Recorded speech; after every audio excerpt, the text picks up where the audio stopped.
King Charles has presented Royal Victorian orders to approximately 150 Royal Naval personnel who took part in the funeral procession for Queen Elizabeth II on September 19 last year.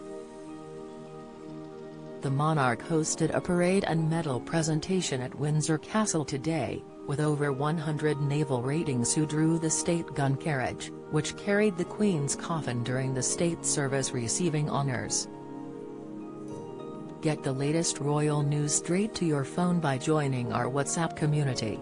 The Royal Naval personnel were appointed to the Royal Victorian Order by the King in March 2023, as part of the Demise Honours list. This list is generally published following the death of a sovereign to recognise those who have provided an important personal service to them during their reign and afterwards. The special parade at Windsor Castle saw the band and personnel on parade march into the castle's quadrangle from the sovereign's entrance and then continue until they reached a dais facing the parade. However, one member of the Royal Navy was taken unwell in the quadrangle at Windsor Castle, prior to being presented with the Royal Victorian Order by the King. Upon the King's arrival, the royal salute and the national anthem were played. His Majesty was joined by the First Sea Lord to present each recipient with their medal individually, before the royal salute and national anthem played to mark the end of the parade.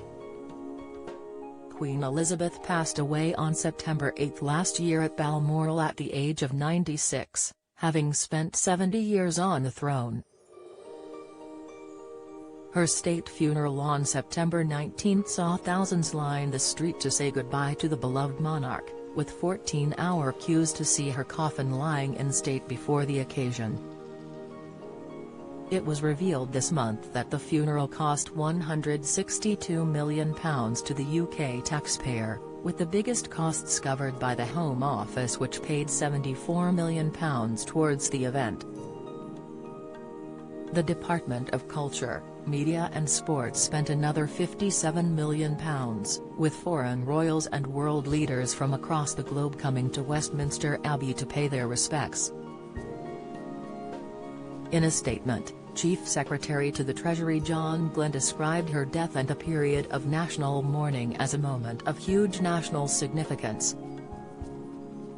He added, "During this period, many hundreds of thousands of people came in person to pay their respects, at the Lying at Rest in Edinburgh, the Lying in State in Westminster, as well as in London and Windsor for the state funeral on 19 September.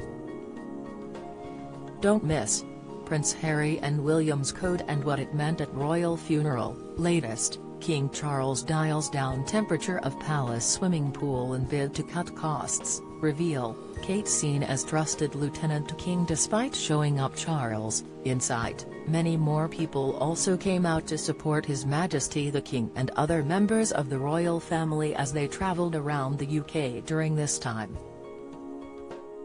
The government's priorities were that these events ran smoothly and with the appropriate level of dignity, while at all times ensuring the safety and security of the public. The King's coronation on May 6 was estimated to have cost £100 million, significantly less than the funeral, with the service reflecting the monarch's principle of a slimmed-down institution.